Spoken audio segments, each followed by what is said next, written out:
Bonjour, aujourd'hui je voudrais vous parler de l'anorexie, un problème que beaucoup de gens rencontrent aujourd'hui. Pour certaines personnes, c'est même devenu une maladie silencieuse, puisque on se cache, on n'ose plus sortir de chez soi. Voilà, j'espère qu'à travers cette vidéo, vous allez réussir à comprendre, peut-être à vous découvrir, et qu'elle soit un atout important pour vous aujourd'hui. Tout d'abord, beaucoup de changements se produisent à notre adolescence.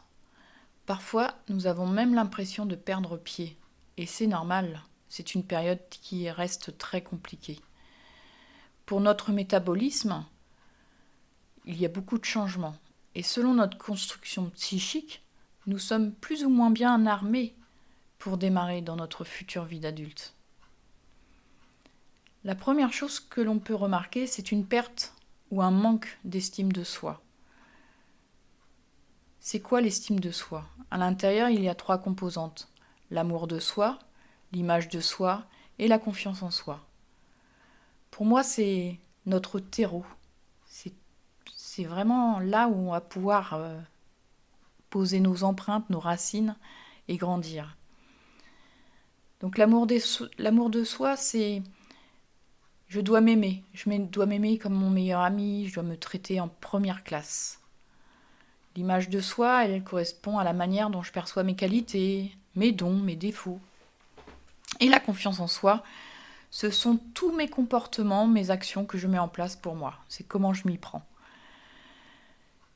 Donc si j'ai un début, une perte, un manque de confiance en moi, et qu'en plus j'ai une envie de maigrir, je me trouve trop grosse, me sens mal dans mon corps, je me vois grosse même si les autres me disent le contraire pendant la période de mon adolescence. Comme notre corps nous demande beaucoup d'énergie pour grandir, pour les jeunes filles en plus, par rapport à leur cycle menstruel aussi qui s'installe, qui va les perturber et encore plus les fatiguer que les garçons, on peut commencer sans se rendre compte et tomber dans une anorexie mentale. Comme je me sens de moins en moins bien dans mon corps, dans ma tête, j'ai aussi des peurs qui s'installent. Et par un mécanisme de défense de l'extérieur, pour pouvoir prendre de la distance avec ce qui m'interroge, ce qui me fait mal, eh bien, je vais me mettre en sécurité. Et plus j'intensifie cette sécurité, et plus je vais rentrer dans un contrôle de ma vie. Pour ma plus grande sécurité, je vais analyser tous mes gestes, ceux des autres, et je rentre dans ce mécanisme sans m'en rendre compte. Et le pire, c'est que tout ce que je mets en place, ce n'est juste que pour ma sécurité, au départ, pour mon bien-être. Dans mon contrôle, je vais m'infliger des activités sportives pour rester mince. Oui, je vais tout contrôler. Mon sport, ma routine, ma nourriture, mes actions, mon quotidien. L'anorexie mentale peut être causée aussi par d'autres facteurs. La génétique, sociétaux et familiaux.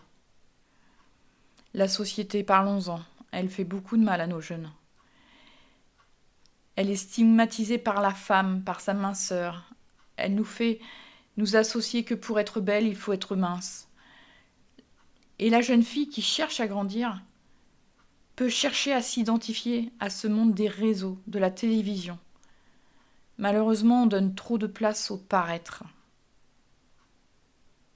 Il y a la génétique. Le risque de développer est 4 fois plus important s'il y a déjà un TCA dans la famille, même famille éloignée. Les gènes qui y sont impliqués sont plutôt ceux du comportement et du système de récompense. Le plaisir. Exemple, la sérotonine et la dopamine. Et il y a aussi le facteur familial. Dans notre foyer, ça peut être notre mère qui est sans arrêt au régime ou qui fait trop attention à la nourriture ou un père soucieux de sa silhouette vis-à-vis des femmes.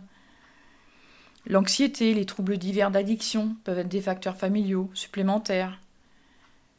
les tocs, les angoisses face à l'avenir, l'insécurité familiale et sociétale. Tous ces éléments sont importants.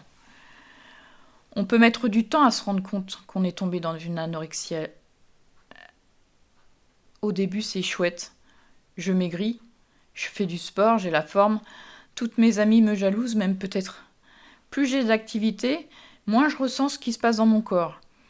Et comme c'était pas très agréable ce que je ressentais dans mon corps, peut-être que je ressentais des douleurs, des gênes, eh bien, je prends goût à être dans le faire, des choses dans mes comportements, l'action. Et plus je vais faire, et moins je serai dans la part être de mon corps, tout ce qui est de l'ordre des sensations. Ce qui me rappelait le mal-être d'ailleurs, mes angoisses, mes frustrations, mes peurs, tristesse. Je t'explique. Dans ton cerveau, il y a 4 parties différentes qui sont sollicitées. Il y en a une pour les pensées, une autre pour les comportements, une autre pour le ressenti et une autre pour les émotions. Plus tu vas compenser dans un état, moins il y aura de place pour l'autre. Le but, c'est que ces 4 états soient à part égale. Quand je rentre dans l'anorexie alimentaire, je vais amplifier ma part comportement et ma part pensée. Et je vais finir sans me rendre compte à bloquer ma part émotion et ma part ressenti. C'est un cercle vicieux. Plus j'ai besoin de contrôle, que tout soit parfait, plus je vais gérer de l'anxiété et cela va renforcer un sentiment d'impuissance et encore continuer à amplifier ton estime de soi qui va devenir de moins en moins bonne. Le souci aussi de l'anorexie mentale, c'est les effets sur ton corps. La dénutrition, l'ostéoporose, les troubles cognitifs, les troubles digestifs, une altération de ta vie socio-professionnelle. Et il existe plusieurs sortes d'anorexie. Anorexie, boulimie, etc.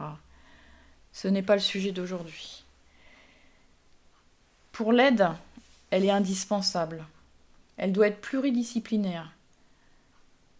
Diététicien, psychopraticien, psychothérapeute. Moi, j'exerce en tant que thérapeute.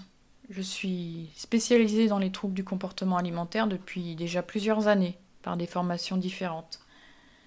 Et je reçois à mon cabinet, en présentiel ou par WhatsApp, par téléphone. Tous les moyens aujourd'hui sont bons pour pouvoir faire des thérapies à distance.